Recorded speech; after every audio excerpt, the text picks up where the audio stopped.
In 2022, a man discovered that his best friend had stolen over $340,000 from the company they built together. Within weeks, he lost everything: the business, his house, his car, and his faith in any human being. There's a type of betrayal that goes far beyond stolen money. It's when someone you trust blindly uses exactly that trust as a weapon to destroy everything you've built together. It's when your best friend, your business partner, practically a brother, reveals himself to be a dangerous stranger. If you think you know the people closest to you well, this story will make you rethink everything. Because when betrayal comes from within, when it comes from someone who has total access to your life, the consequences can be devastating in ways you never imagined. How is it possible for someone to systematically steal for almost 2 years without their partner noticing anything? How can such obvious signs go unnoticed when it involves someone we trust completely? And most importantly, is it possible to recover from a betrayal that destroys not only your assets, but your ability to trust again? My name is Michael, and for a long time, I believed I knew my best friend better than he knew himself. We had been inseparable since college, two ambitious young men with dreams too big for our empty wallets. While our classmates worried about parties and relationships, we spent entire nights planning our entrepreneurial future, scribbling ideas on cheap diner napkins. The trust between us was absolute. We shared everything: email passwords, bank accounts, even our deepest fears about failing. When we finally decided to open our digital marketing consulting company in 2018, there was no doubt about who would be my partner. David wasn't just my best friend, he was practically a brother. This is the moment our partnership was born. 2 old laptops in a rented garage, dreaming of revolutionizing how small businesses did online marketing. In the first months, we lived on instant noodles and instant coffee, but the energy was contagious. David handled operations and finances, while I focused on developing strategies and client relationships. Michael, "We're going to build something that will last generations," David used to say, looking at our small operation with eyes shining with ambition. And I believed him completely. The first 2 years were magical. Our company, Digital Boost Solutions, grew organically and consistently. We started with 3 local clients, and in 24 months, we were already managing campaigns for more than 50 companies nationwide. Revenue jumped from $15,000 in the first year to an impressive $380,000 in the second. David had a natural talent for numbers that I deeply admired. He could look at a spreadsheet and immediately identify optimization opportunities that I would never see. "Numbers don't lie, Michael," he always said. "They tell the real story of our business." Our division of responsibilities worked like a Swiss watch. I was the face of the company. I presented proposals, negotiated contracts, kept clients happy. David was the brain behind operations.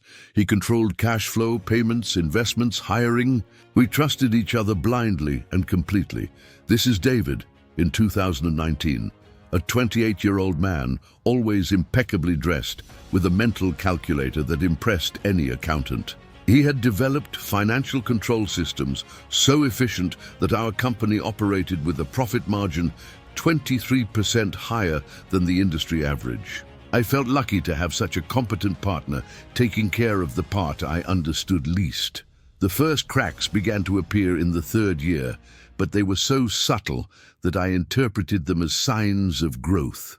David started working even later, frequently staying at the office after I left. "I'm optimizing our financial processes," he explained when I asked. "The bigger we get, the more complex it becomes to control everything." It made sense. Our team had grown to 12 employees, and we were managing increasingly sophisticated campaigns. If David needed more time to keep everything organized, I could only admire his dedication. "Michael, you need to trust me to handle the numbers," David said in a conversation that now haunts me. "You're brilliant with strategy and clients, but finances isn't your forte.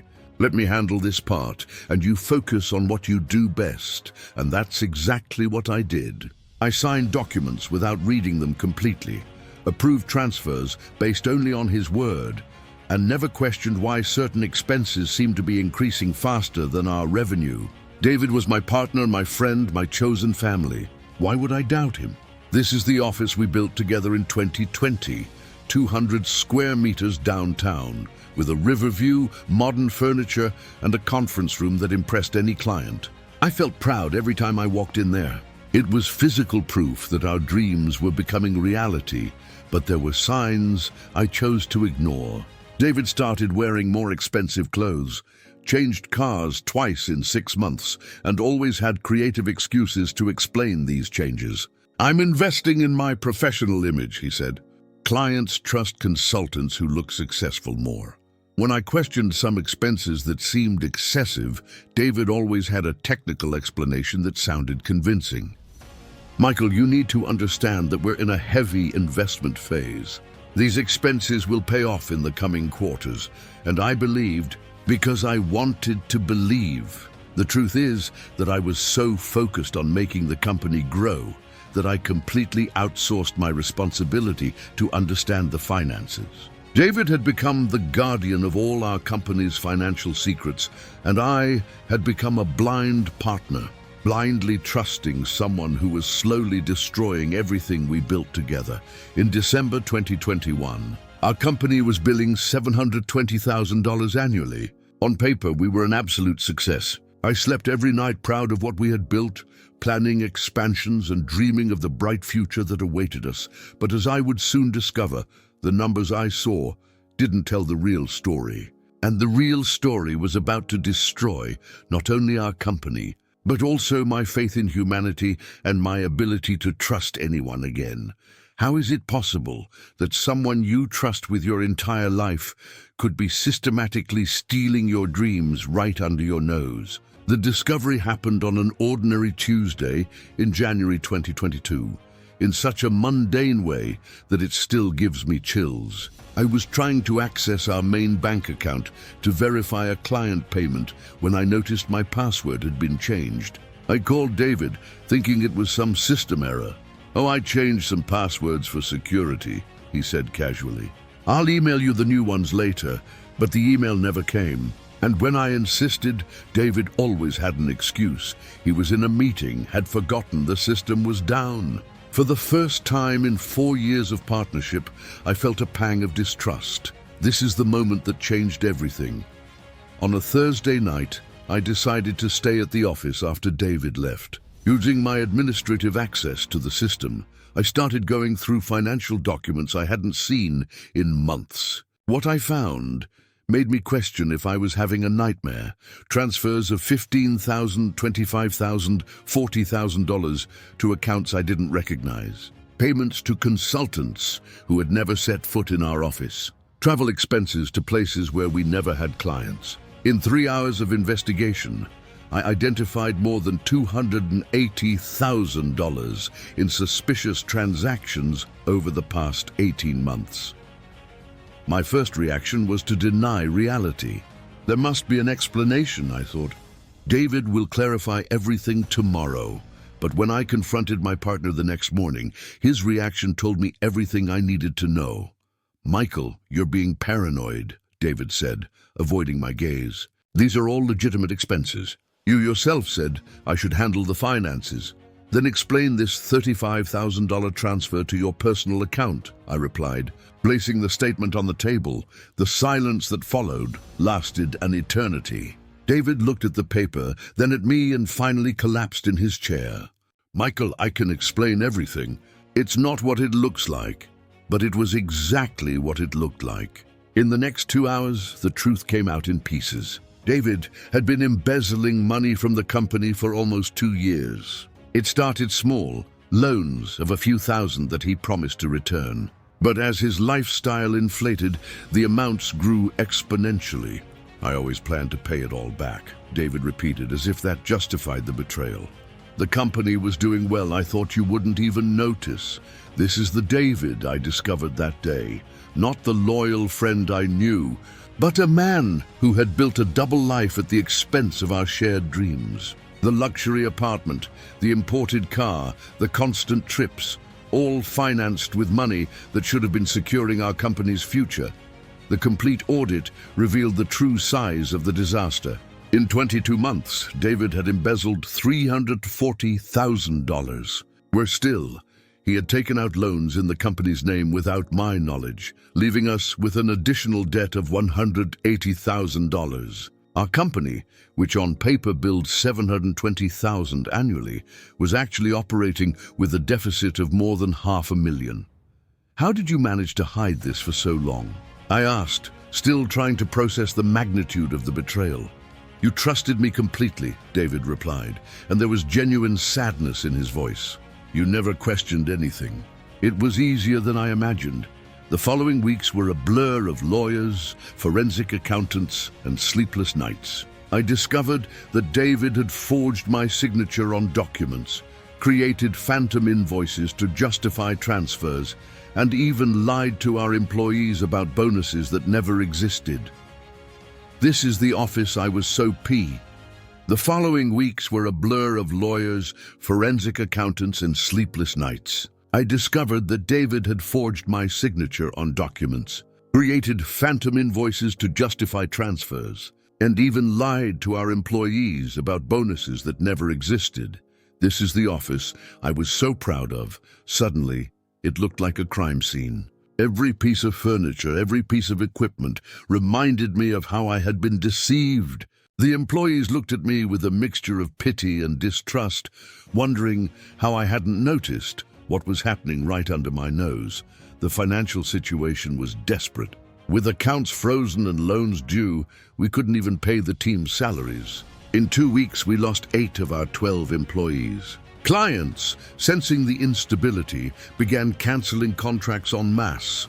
Michael, I'm sorry, David said in our last conversation before the legal proceedings began. I never wanted it to get to this point. You were my best friend. I replied. Now you're just the man who destroyed everything we built together. The criminal case against David dragged on for months. Meanwhile, I struggled to keep the company alive with my own resources, selling my car, mortgaging my house, borrowing money from family and friends. Every day was a battle not to declare bankruptcy. This is the darkest moment of my life. Sitting in the empty office at 3 a.m., surrounded by piles of legal documents, calculating whether it was worth continuing to fight or if I should just give up on everything. David's betrayal hadn't just destroyed our company. It had destroyed my ability to trust anyone. The lawyers warned me that even if we won the case, the chances of recovering the money were minimal. David had spent almost everything and didn't have enough assets to cover the damages. You might win in court, my lawyer said, but that won't bring your money back. In September 2022, 8 months after the discovery, our company was technically bankrupt. I'd lost my house, my car, my savings, and the trust of dozens of people who believed in me. David had been sentenced to 3 years in prison, but that didn't change the fact that my life had been completely destroyed. But was this total destruction really the end of the story? Or just the beginning of something completely new? The answer to that question came in a way I never expected. In October 2022, at my lowest point, I received a call from Sarah Chen, a former client who had followed the entire situation through local newspapers. Michael, I know you're going through a difficult time, she said, but I want you to know that the work you did for my company was exceptional. If you're willing to start over, I have a proposal. Sarah was launching an e-commerce startup and needed someone with digital marketing experience. It wasn't a big contract, just $5,000 a month, but it was the first light at the end of the tunnel I had seen in almost a year. This is the moment I realized a fundamental truth. David's betrayal had destroyed my company, but it hadn't destroyed my professional competence. The clients who worked with me knew how to distinguish between my technical ability and my ex-partner's crimes. Michael always delivered exceptional results, Sarah told me years later. What happened with David was terrible, but it didn't change the fact that you were one of the best marketing strategists I knew. I started rebuilding working alone from my rented apartment. No fancy office, no team, no resources I once had. Just me, my laptop, and a fierce determination to prove I could rise from the ashes. The first lessons were painful, but necessary. I learned never again to completely outsource financial control. I implemented checks and balances systems that made it impossible for anyone, including myself, to move large amounts without multiple approvals. Trust is important in business. A mentor I found during this time told me, but verification is even more important. Ronald Reagan was right. Trust, but verify. This is the system I developed. Every transaction above $1,000 needs 2 signatures. Every month, I receive financial reports from independent sources. And most importantly, I never again mix personal friendship with business partnership. In 6 months working alone, I managed to stabilize my financial situation. In 1 year, I already had 5 regular clients. In 2 years, I had formed a new team of 4 people, all hired with clear contracts, defined responsibilities, and rigorous control systems. The new company, which I called Phoenix Digital Strategy, grew more slowly but much more solidly than the previous one. Every hire was carefully evaluated. Every process was documented. Every financial decision was transparent and verifiable. The difference between Phoenix and your previous company is striking, observed a client who had worked with me in both moments. Now you have total control over every aspect of the business. And he was right. David's betrayal forced me to develop competencies I never knew I needed. I learned accounting, cash flow management, risk analysis, and mainly how to identify red flags in human behavior. This is David today, serving his sentence, occasionally sending me letters asking for forgiveness. I never respond, not out of anger, that phase has passed, but because I understood that some bridges, once burned, shouldn't be rebuilt. The legal process finally ended in 2024. We managed to recover only 40,000 of the 340,000 embezzled, but the symbolic victory was important. More important still was realizing that I didn't need that money to rebuild my life. Phoenix Digital Strategy today bills $450,000 annually, less than the old company on paper, but with real and sustainable profit. I have a team of 8 people, all working with clear contracts and transparent systems. Most importantly, I sleep peacefully every night. Michael, you became a much more mature entrepreneur after everything you went through. Recently observed an investor who was considering a partnership. Your approach to business now is much more sophisticated. The lessons I learned became an integral part of how I conduct business today. First, never trust anyone blindly, no matter how close the personal relationship. Second, systems and processes are more reliable than people. Third, total transparency is the only way to build real trust. This is Phoenix's office today, smaller than the previous one, but every inch conquered with honesty and hard work. There's no luxury furniture or river view, but there's something much more valuable. The certainty that everything was built ethically and sustainably. David's betrayal cost me almost everything I had built, but it gave me something I never had before: true independence and control over my professional destiny. Paradoxically, losing everything made me stronger and more prepared for real success. Today, when young entrepreneurs approach me asking for advice, I always share the same message: build your business as if your best friend were going to try to steal from you tomorrow. Not out of paranoia, but out of prudence. Phoenix Digital Strategy isn't just a company. It's living proof that it's possible to rise from any fall, no matter how devastating. And perhaps that's the most important lesson of all. Our capacity to rebuild is always greater than others. Capacity to destroy us. The question isn't whether you'll face betrayals in life, it's how you'll use those experiences to become stronger, wiser, and more prepared for the true success that no one can take away from you. This was another incredible story from our channel. Life teaches us that it's never too late for justice, revenge, or redemption. Every story you heard here is real, experienced by people who found strength when everyone thought they were defeated. If this story moved you, tell us in the comments. What do you think about this situation? Your opinion matters to us. Don't forget to subscribe to our channel and activate the bell so you don't miss any of our exciting stories. We have new tales of betrayal, intrigue, and revenge every week. Share this video with someone who needs to know that it's never too late to fight for it properly. Sometimes the best revenge is living well and showing that it's possible to solve all problems. Thank you for being part of our community. Until the next story, remember, every ending can be a new beginning. See you in the next video.